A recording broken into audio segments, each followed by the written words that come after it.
오늘 본문 말씀은 요한복음 12장 44절에서 50절까지의 말씀입니다.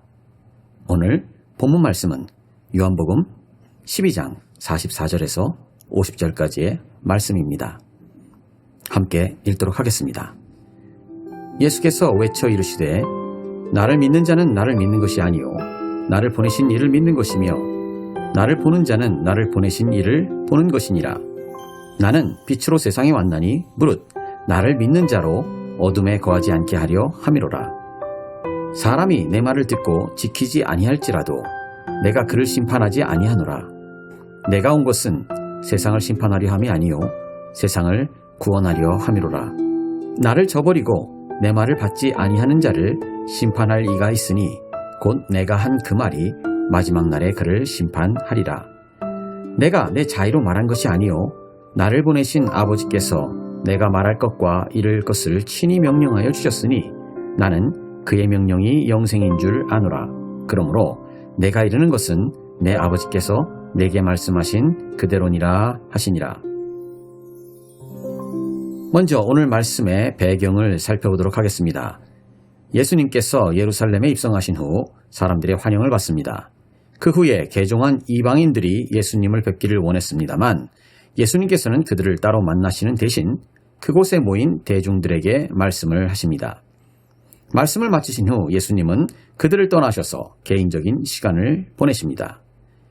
요한복음의 저자 요한은 예수님의 말씀을 부연 설명하고 왜 이런 일들이 일어났는지 해설을 합니다. 그것이 우리가 저번 주에 배운 내용입니다. 그런데 이제 다시 예수님께서 말씀하십니다. 그렇다면 예수님은 누구에게 말씀하시는 것일까요? 전체적인 내용의 흐름을 본다면 요한은 자신의 설명을 예수님의 말씀으로 마무리하려는 것으로 보입니다. 즉, 오늘 본문의 말씀은 예수님께서 대중을 상대로 말씀하셨다기보다는 예수님께서 이전에 말씀하신 것을 인용하여 요한이 자신이 한 설명을 예수님의 말씀으로 마무리하는 것이다 라고 할 수 있습니다. 그래서 이 부분이 요한복음의 요약본이다 라고 이해하시면 좋겠습니다. 왜 이렇게 볼 수 있냐면 예수님께서 대중을 향한 공적인 가르침은 요한복음에서 더 이상 나오지 않습니다. 이후의 말씀은 제자들을 위해 하신 말씀입니다. 그렇기 때문에 요한은 여기서 예수님의 공적인 말씀을 정리할 필요가 있었습니다. 그래서 예수님의 마지막 말씀 후 자신의 해석을 넣고 그 마무리를 예수님의 말씀으로 한 것이라 생각되어집니다. 그러므로 오늘 말씀이 요한복음의 요약본이자 엑기스다라고 보시면 틀리지 않습니다. 그래서 오늘의 본문을 잘 이해하시는 것이 매우 중요합니다. 또한 저번 주 요한의 요약본과 예수님의 요약본이 어떤 관계를 지니는지 주의 깊게 보시는 것 또한 중요합니다. 본문의 구절을 보도록 하겠습니다. 44절에서 45절은 예수님의 정체성입니다. 즉, 예수님은 누구신가? 46절에서 47절은 예수님의 미션입니다. 예수님은 왜 오셨나?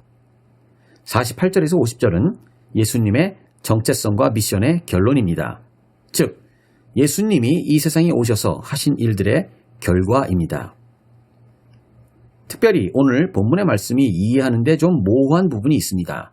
이것은 아마도 번역을 직역으로 하다 보니 설명해야 하는 많은 부분들을 생략한 탓이라고 보입니다. 그래서 될 수 있으면 원어가 주는 뉘앙스를 최대한 살리고 자세히 풀어가는데 그 중점을 두려고 합니다. 44절입니다. 예수님께서 크게 소리치셨고 말씀하셨다라고 번역이 됩니다.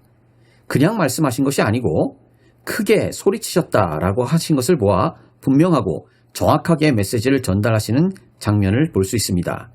중요한 메시지란 뜻이기도 합니다. 그 메시지의 내용은 이렇습니다.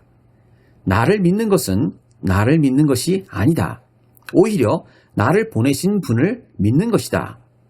예수님의 정체성 1번은 예수님은 예수님을 보내신 분, 즉 하나님의 복사본이다 라는 것입니다. 저번 주에도 강조했듯이 우리는 하나님을 볼 수도 알 수도 없는 존재입니다. 그래서 하나님께서는 예수님을 인간의 모습으로 이 땅에 보내셔서 하나님이 어떤 분인지를 나타내신 것입니다. 그래서 예수님을 하나님께서 보내신 존재로 인식하는 사람은 예수님을 통해 하나님을 경험할 수 있었던 것입니다. 지금도 우리는 성령님을 통해 이 같은 경험을 할 수 있습니다. 비록 육신의 모습을 하신 예수님을 경험할 수는 없지만 그분께서 약속하신 하나님의 영이신 성령님을 통해 우리는 하나님을 경험할 수 있습니다. 여기서 특별히 예수님을 믿는 사람들에 대해 말씀하십니다. 예수님을 믿는 사람들은 사실상 예수님을 믿는 것이 아니다 라고 하십니다. 이 말씀은 사람이 존재적 한계로 예수님밖에 믿을 수 없지만 예수님을 믿는 순간 초자연적인 일이 벌어진다는 것입니다. 그것은 바로 우리가 하나님을 믿게 되는 것입니다. 그러면 예수님을 믿는 것과 하나님을 믿는 차이는 무엇입니까? 그것이 다음 구절인 45절의 설명입니다. 보이는 것과 보이지 않는 것의 차이입니다. 현대를 사는 그리스도인들은 예수님도 보이지 않기 때문에 이도 저도 차이가 없습니다. 하지만 이 시대를 살았던 사람들에게 예수님은 보이는 분이셨습니다. 보이는 예수님을 믿고 따르던 사람들에게 보이지 않으시는 하나님을 믿는 단계로 이끄시는 것이 바로 예수님의 정체성이었습니다. 유대인들은 보이지 않으시는 하나님을 율법을 통해 알았고 율법을 지키는 것을 하나님을 섬기는 것이라 굳게 믿고 있었습니다. 하지만 그들의 한계는 하나님을 보는 것을 포기한 것입니다. 하나님의 영광과 임재를 완전히 잊어버린 것입니다. 그 가능성조차 차단해버린 것입니다. 그래서 인간이 이해할 수 있는 율법으로 하나님을 완벽하게 안전한 거리에서 섬긴 것입니다. 그래서 예수님께서 오셨을 때 유대인들은, 특별히 율법을 생명처럼 지키는 사람들은 예수님을 알아볼 수 없었습니다. 그들에게는 하나님을 본다라는 개념 자체가 없었습니다. 최대한 안전한 거리에서 하나님을 섬기고 그분이 주시는 복만 누리면 되는 종교로서의 개념만이 있었을 뿐입니다. 오늘날도 이와 다르지 않습니다. 많은 사람들이 교회를 다니고 하나님을 섬기지만 하나님을 보는 것을 소원하는 사람들은 매우 적습니다. 아니, 그것이 가능할 것이라고 생각하는 사람 자체가 적습니다.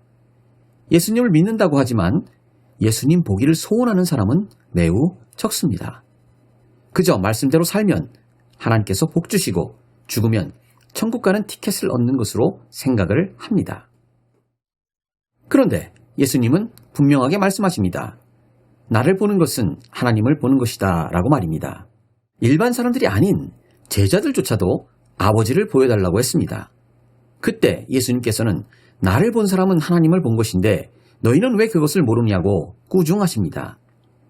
왜 그들이 볼 수 없었냐면 그들은 하나님의 본질을 몰랐기 때문입니다. 만일 알았다면 예수님을 보는 순간 그 안에 살아계시는 하나님의 본질을 알 수 있었을 것입니다. 아주 소수의 사람들이 이것을 알기는 했습니다만 제자들을 포함한 절대 다수의 사람들이 이를 몰랐습니다. 보이는 예수님 안에 보이지 아니하시는 하나님의 본질이 있었고 예수님은 그것을 보라고 말씀하셨던 것입니다. 그러면 현대를 사는 사람들은 어떻게 하나님을 볼 수 있습니까? 우리는 예수님도 볼 수 없으니 무엇을 보고 알 수 있습니까? 우리는 그리스도인들을 통해 하나님을 볼 수 있습니다. 그리스도인의 뜻은 그리스도의 사람, 즉 예수님과 같은 본질적인 특징을 가진 사람들을 말합니다. 인간의 육체를 입고 있지만 그리스도인들의 내면은 그리스도의 특성으로 채워져 갑니다. 이것을 성경은 성화된다고 이야기합니다. 그러므로 우리는 그리스도인들을 볼 때 하나님을 볼 수 있어야 합니다. 지금 예수님께서 하시는 말씀이 그것입니다. 예수님의 정체성이 보이는 육체의 예수님을 통해 하나님을 보게 하고 더 나아가 그 하나님을 믿게 하는 것이 예수님의 정체성이었습니다. 이제 이 예수님의 정체성은 예수님의 미션으로 이어집니다.